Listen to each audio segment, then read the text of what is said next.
comedian is named, and I'm not kidding you, Steve Martin. And therefore, he's asked me to gently lower your expectations. He has no banjo skills. He's never worn a white tuxedo on stage, and he has never gotten small. While that other Steve Martin has received acclaim as a comedian, author, musician, and film actor, this Steve Martin is much happier working as a tax manager at Pate and Company, LLP, based in Raleigh, North Carolina, with a focus on nonprofits and small businesses. He was the winner of our North Carolina search for the funniest accountants, where Accountants One also has an office, yeah. And he's here tonight to try and claim the title of the funniest accountant in the South. So please, stomp your happy feet for Mr. Steve Martin.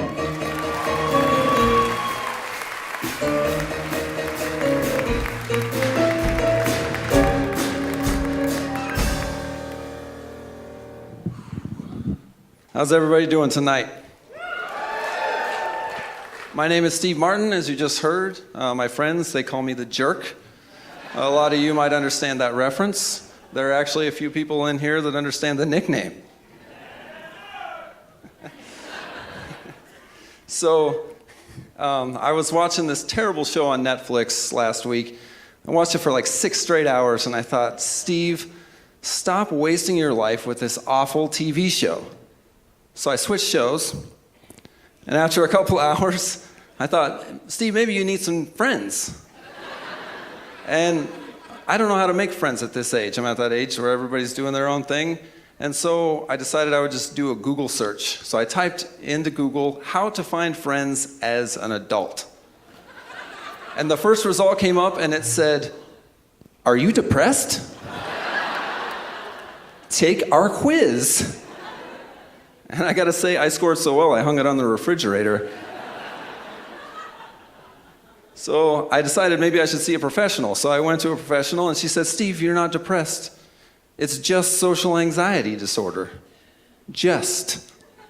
Here I was thinking I had a real problem, and it turns out I just don't like interacting with other human beings.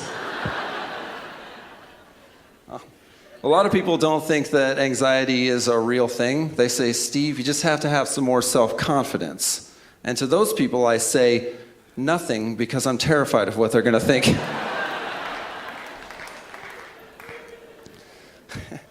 So I did read a study recently that said self-confidence actually decreases as intelligence increases because more intelligent people are more likely to realize their shortcomings. And if recognizing your inadequacies is a sign of intelligence, then you guys are looking at this generation's Albert Einstein. Right here. All right, that's enough about me. We got some single people in the house tonight. Any single people? All right, how about married couples? Exciting. Yeah, there's no trophy. Settle down. I am actually divorced. Long story short, my wife got the 7-year itch, and be careful, I have no idea how many people she's transmitted it to.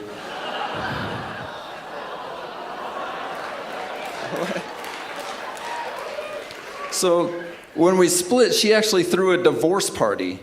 She thought this would be a good idea, and I thought, that's pretty childish, isn't it? I take the high road. I just tell everybody she's dead. So I've had a couple of serious relationships since my divorce. My last girlfriend that I broke up with, she made me promise never to tell a joke about her on stage that might embarrass her. But when we broke up, she faked a pregnancy, and there's no joke there, but let's just all hope she gets the help she needs.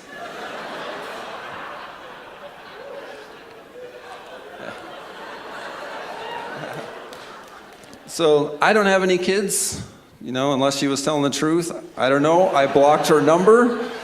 I do not have time for that. But my married friends, they say things to me like, Steve, I'm living vicariously through you. And I hate to break it to those people that they have 2 disappointing lives. Because dating in your 30s, is there anyone out there dating in their 30s? Yeah, see me after the show? It's miserable. It's absolutely miserable. In your 20s, it's all about finding an attractive person, building a relationship based on sex. I mean, that's what I did, and my marriage lasted the longest 7 years of my life. But in the 30s, it's about making connections. And more importantly, you have to play to your strengths. For example, I can't see a thing without these glasses on. But a lot of women say that my eyes are my best feature, so I don't wear them on dates. And coincidentally, with some of the women I've been out with, me not wearing my glasses is often their best feature.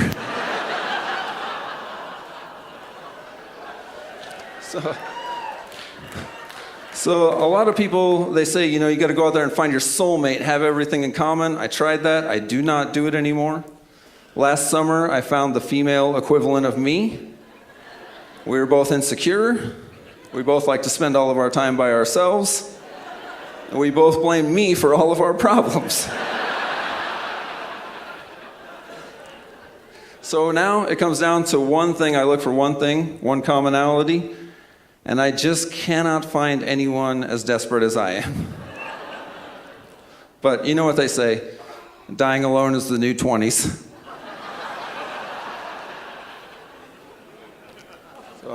But I did read an article recently that said, loneliness can actually shave minutes off your life like smoking a cigarette.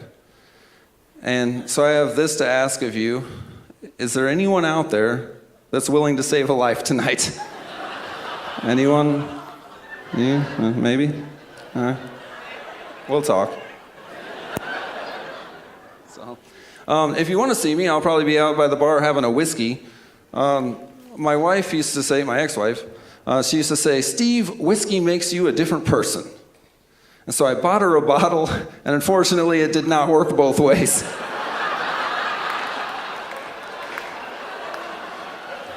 But whiskey has influenced my behavior from time to time. I remember a time I got into an argument with this guy, and he wanted to take it outside, and I didn't because you've seen me.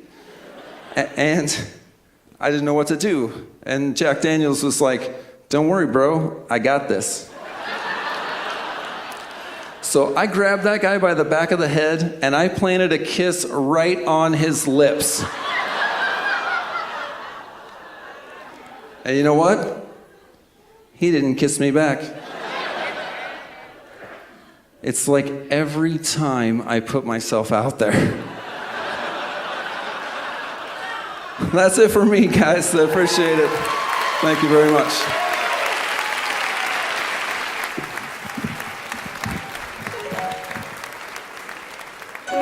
Thank you, Mr. Steve Martin.